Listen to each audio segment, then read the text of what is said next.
So students, let us discuss one more example. Right, in the last video we had discussed 4 examples. Last video में हम लोगों ने 4 example discuss किया था, तो अभी इस वीडियो में हम लोग और कुछ एग्जाम्पल्स डिस्कस करेंगे। तो ये एग्जाम्पल आप ध्यान से देखिए, इसमें दिया है to find the value of g using simple pendulum. ठीक है, एक सिंपल पेंडुलम यूज करना है जिससे हमें जी का वैल्यू फाइंड करना है। टाइम पीरियड दिया है 2.00, आपको ये पॉइंट दिख रहा है क्या? 2.00 सेकेंड्स एंड लेंथ दिया है 1.00 मीटर वेर मेजर्ड। तो अभी टाइम पीरियड इतना मेजर किया गया है और लेंथ इतना मेजर किया गया है। Time period second place of decimal तक जो है करेक्ट एक रीडिंग मेजर किया गया है। तो यहाँ पे 3 सिग्निफिकेंट फिगर है, डेसिमल के बाद 2 प्लेस तक, सेकेंड प्लेस तक है। यहाँ भी 3 टोटल सिग्निफिकेंट फिगर्स है और डेसिमल के बाद सेकेंड प्लेस, जो सेकेंड प्लेस तक है, सेकेंड प्लेस आफ्टर डेसिमल, वहां तक जो है हमारे पास सिग्निफिकेंट फिगर्स यानी करेक्ट रीडिंग है। तो estimate maximum permissible error in g and also find the value of g, ये सवाल है। तो जो फॉर्मूला होता है टाइम पीरियड का एक सिंपल पेंडुलम के लिए, जो हमने even dimensions, units and dimension में भी हमने ये फॉर्मूला यूज किया था। तो टाइम पीरियड होता है 2π√L/g। ठीक है, तो अब हमें जी में एरर निकालना है, तो हमें क्या करना पड़ेगा? हमें सबसे पहले जी का एक्सप्रेशन लिखना पड़ेगा। तो हम इसको स्क्वायर करेंगे, तो ये हो जाएगा t², 4π² और ये हो जाएगा L/g। ठीक है, इसके बाद ये g को यहां ले लीजिए और t² को नीचे ले लीजिए। ठीक है, तो ये हो जाएगा g = 4π² L/t², t² को नीचे ले लीजिए। ठीक है, अब आपको g का एक्सप्रेशन तैयार हो गया, आपका जी का एक्सप्रेशन तैयार हो गया। तो कभी भी आपको जिसमें एरर निकालना है पहले उसका एक्सप्रेशन तैयार कर लीजिए। ठीक है, तो अब इस एक्सप्रेशन में ये 4π² ये कांस्टेंट है। ठीक है, तो कांस्टेंट कभी भी नहीं आता एरर वाले पार्ट में, क्योंकि वो न्यूमरेटर में भी आता है और डिनोमिनेटर में भी आता है, तो वो कैंसिल हो जाता है। ठीक है, तो इसका मतलब जी में जो एरर है, तो यहाँ पे है L⁻⁴ और T⁻²। तो आपको याद होगा, हम लोगों ने बताया, हमने डिस्कस किया था कि अगर A⁻m हो, B⁻n हो, राइट, तो इसके लिए क्या होता है m × ΔA/A plus n × ΔB/B। तो ये होगा 1 × ΔL/L प्लस 2 × ΔT/T।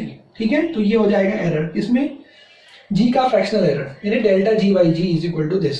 ठीक है, एक बार फिर से सुन लीजिए, g में फ्रैक्शनल एरर निकालना है यानी ΔG/G = यहाँ पे L⁻⁴ है, T⁻² है, तो ये होगा 1 × ΔL/L और हमेशा बीच में प्लस साइन आता है, प्लस 2 × ΔT/T और आगे प्लस माइनस लिख सकते हैं आप। ठीक है, अब आप देखिए यहाँ पे हमें ये नहीं दिया है कि इसमें एरर कितना है, राइट, ΔT नहीं दिया है, तो हम ΔT कैसे डालेंगे?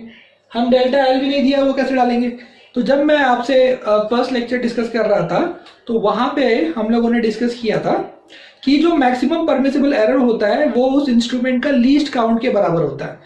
मतलब जो लीस्ट काउंट है उससे ज्यादा एरर नहीं हो सकता, राइट। तो अगर एरर नहीं दिया है, हमें क्वेश्चन में एरर नहीं दिया है, तो जो लीस्ट काउंट होता है that will be the maximum permissible error. The least count will be the maximum permissible error. So the error in case of time period, error in case of time period will be कितना होगा? तो इसका least count कितना होगा? ये second place of decimal तक correct reading दे रहा है, इसका मतलब इसका लीस्ट काउंट होगा 0.01। ये जो इंस्ट्रूमेंट है इसका मिनिमम, राइट, सबसे छोटा जो ये मेजरमेंट दे सकता है ये इंस्ट्रूमेंट, वो है 0.01। क्यों? क्योंकि ये उसी का मल्टीपल है। ठीक है, ये 2.00, तो 0.01 को अगर आप 200 से मल्टीप्लाई कर दोगे तो आपको मिल जाएगा 2.00। तो ये जो 0.01 है ये इसका लीस्ट काउंट है, और जो लीस्ट काउंट है उससे ज्यादा एरर नहीं हो सकता, वो मैक्सिमम एरर जो पॉसिबल है एक इंस्ट्रूमेंट में। तो वैसे ही ये जो लेंथ है, इस लेंथ के लिए भी सेकेंड प्लेस ऑफ डेसिमल तक ये करेक्ट मेजरमेंट दे रहा है इंस्ट्रूमेंट। तो इस इंस्ट्रूमेंट का लीस्ट काउंट कितना होगा? वो भी 0.01 होगा। ठीक है, 0.01 मीटर। तो हमें ΔL और ΔT मिल गया, right. ΔT is also 0.01 second और ΔL जो है वो भी 0.01 मीटर। तो अब हम लोग यहाँ पे इस फॉर्मूले में यूज करेंगे, ΔL का वैल्यू डालेंगे 0.01, L को 1.00, ΔT को 0.01, इसको 2.00, T को T 2.00 दिया। ठीक है, यहां से सॉल्व करके ΔG/G इसको कैलकुलेट करेंगे आप, तो आपको मिल जाएगा 0.02। ठीक है, अब G का वैल्यू फाइंड कर लेते हैं। G का वैल्यू कैसे फाइंड करेंगे? तो ये फॉर्मूला है हमारे पास 4π² L/T²। तो पाई का वैल्यू पता है आपको 3.14 होता है, राइट, 3.14 का स्क्वायर, इसको अप्रोक्सीमेटली 10 ले सकते हैं, 3 का स्क्वायर 9, 3.14 का स्क्वायर अप्रोक्सीमेटली 10 ले सकते हैं, तो ये 4 इंटू 10 और ये 1, लेंथ है 1, टाइम है 2, तो ये 2 का स्क्वायर, ठीक है। इसको जब आप सॉल्व करोगे तो ये निकल के आएगा 10.0 मीटर पर सेकेंड स्क्वायर, इसको आप कैलकुलेट करके देख लो, ठीक है। अब ये जी का वैल्यू यहाँ पे डाल दीजिए तो आपको डेल्टा जी मिल जाएगा, तो delta g by g 0.02, delta g by g is equal to 2/100 हो जाएगा, 0.02 का मतलब 2/100, और जी का वैल्यू कितना है 10, वो 10 को यहाँ डाल दिया हमने, ये 100 है, 10 10 जा 100 इज इक्वल टू 0.2, तो डेल्टा जी का वैल्यू आ गया 0.2। अब रीडिंग क्या होगा, रीडिंग होगा जी का फाइनल रीडिंग होगा, ये जो आया है अपना जी का reading 10.0 plus minus error, right, तो जो भी जी का वैल्यू आया है plus minus delta G, right, तो ये हो जाएगा जी का final. So student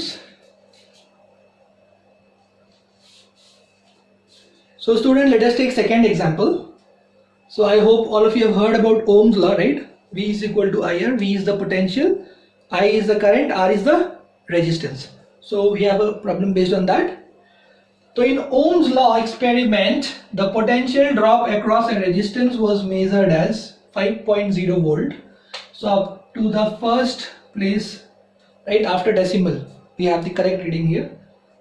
first place तक का करेक्ट रीडिंग है, इसका मतलब इसका लीस्ट काउंट कितना होगा, इसका लीस्ट काउंट होगा 0.1, कितना होगा 0.1, मतलब जो इंस्ट्रूमेंट यूज किया जा रहा है उस इंस्ट्रूमेंट का लीस्ट काउंट होगा 0.1, तभी वो 0.1 के मल्टीपल वैल्यूज यानी 5.0 हमें दे सकता है, ठीक है।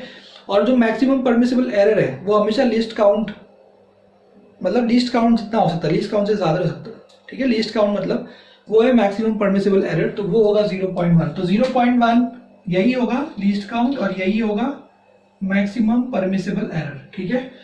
And the current was measured as I is equal to 2.00, तो करंट जिस इंस्ट्रूमेंट से मेजर किया गया है वो second place after decimal, right, वहां तक सही रीडिंग दे रहा है, इसलिए इस केस में लीस्ट काउंट होगा 0.01 एम्पियर और यही होगा आपका करंट के मेजरमेंट में मैक्सिमम पॉसिबल एरर या मैक्सिमम परमिसिबल एरर, ठीक है। तो अब हमें फाइंड करना है maximum permissible error in resistance, तो हमें पता है कि V is equal to I R होता है, तो R क्या होगा, R होगा V by I, right, resistance जो होगा वो हो जाएगा V यानी पोटेंशियल बाय करंट, तो इसको यहाँ पे आप इसका एरर लिख देंगे, तो इसका एरर हो जाएगा delta R by R is equal to V का हो जाएगा डेल्टा V बाई V, देखिए लिखा हमने, और प्लस, तो दोनों का जो पावर है वो 1 है, इसलिए 1 into delta V by B plus 1 into delta I by I, ठीक है।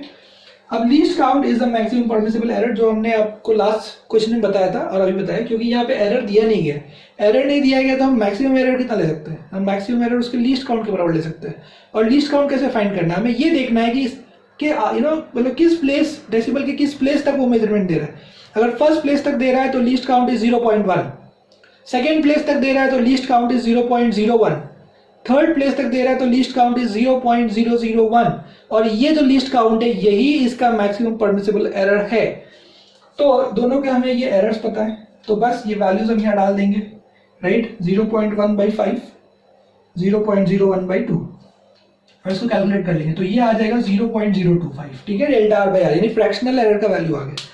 अब इससे अगर परसेंटेज एरर निकाला हम क्या करेंगे, इसको इनटू 100 करेंगे, तो ये कितना आ जाएगा 2.5% आ जाएगा। और आर का वैल्यू कैसे निकालेंगे, इस फॉर्मूले से, R is equal to V by, क्योंकि अल्टीमेटली हमें आर निकालना है और उसमें जो एरर हो रहा है, राइट, वो हमें फाइंड करना है।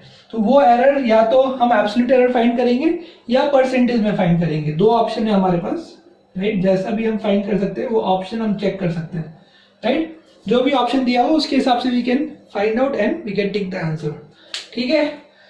तो इसको 100 से मल्टीप्लाई किया तो 0.025 इंटू 100 कितना हो जाएगा, ये 2.5%, और आर है V बाई आई यानी 5/2, ये आएगा 2.5।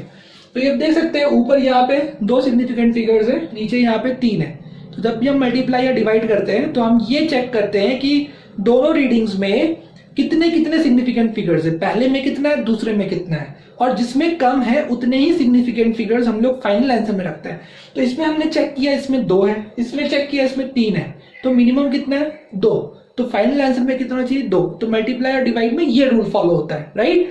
तो आप एक बार प्रीवियस वीडियोस भी रिवाइज करिए ठीक है, और ये फाइनल आंसर हो जाएगा R। हमने यहाँ परसेंटेज के फॉर्म में लिख दिया है इसको, यानी R यानी 2.5 प्लस माइनस जो भी परसेंटेज आया था, फ्रैक्शनल अपना जो इधर आया था percentage, right, delta R by R into 100 जो हमने किया है, तो वो हमने फाइंड आउट कर लिया इधर, delta R by R fractional error into 100 यानी कितना परसेंटेज का एरर होगा, तो वो यहाँ लिख दिया। ठीक है, तो इस तरह से भी इसको हम लोग लिख सकते हैं, राइट। अगर आपको समझ में आ गया हो तो परसेंटेज के टर्म्स में तो वो लिखा है 2.5 के 2.5 जो वो रीडिंग है और उसमें जो मैक्सिमम एरर है, मैक्सिमम पॉसिबल एरर वो 2.5% का है, ऐसे भी लिख सकते हैं। तो ऐसे भी ऑप्शन होते हैं, तो आपको देख के टिक करना पड़ेगा। ठीक है, अगर आपको इसको एग्जैक्टली करना है तो फिर आपको फाइंड करना पड़ेगा, राइट। तो फिर आपको यहाँ से डेल्टा R फाइंड करना पड़ेगा, तो फिर R का जो वैल्यू है 2.5, वो 2.5 को यहाँ डालिए, डेल्टा R फाइंड करिए 0.025 इंटू 2.5, तो उससे आपको डेल्टा R मिल जाएगा। ठीक है, तो वो डेल्टा R को मतलब जो अपना पहला तरीका है वैसे भी कर सकते हैं। मैं ये कह रहा हूँ आपको कि डेल्टा R बाई R है ना, राइट, यहाँ पे R की जगह आप डाल दीजिए ये 2.5, तो आपको डेल्टा R मिल जाएगा। ठीक है, तो डेल्टा R कितना मिल जाएगा, वो मिल जाएगा आपको, डेल्टा R मिल जाएगा 0.025 इंटू 2.5। ठीक है, तो यहाँ से आप निकाल सकते हैं, राइट, तो 25 इंटू 25 कितना होगा, 625, तो वो निकाल लीजिए और आप यहाँ डाल सकते हैं R plus minus delta R, वैसे भी कर सकते हैं। ठीक है, तो इस तरह भी एक्सप्रेस कर सकते हैं, परसेंटेज के फॉर्म में भी एक्सप्रेस कर सकते हैं। So students, let us discuss one more example. So it is given that, यहाँ पे इस क्वेश्चन में दिया है, ठीक है, if the measured value of resistance का मेजर्ड वैल्यू कितना है 1.05 ohm and the diameter of the wire, तो ऐसा एक वायर है, ठीक है, इस वायर का रेजिस्टेंस दिया है, डायमीटर दिया है, लेंथ दिया है, हमें इसका रेजिस्टिविटी निकालना है।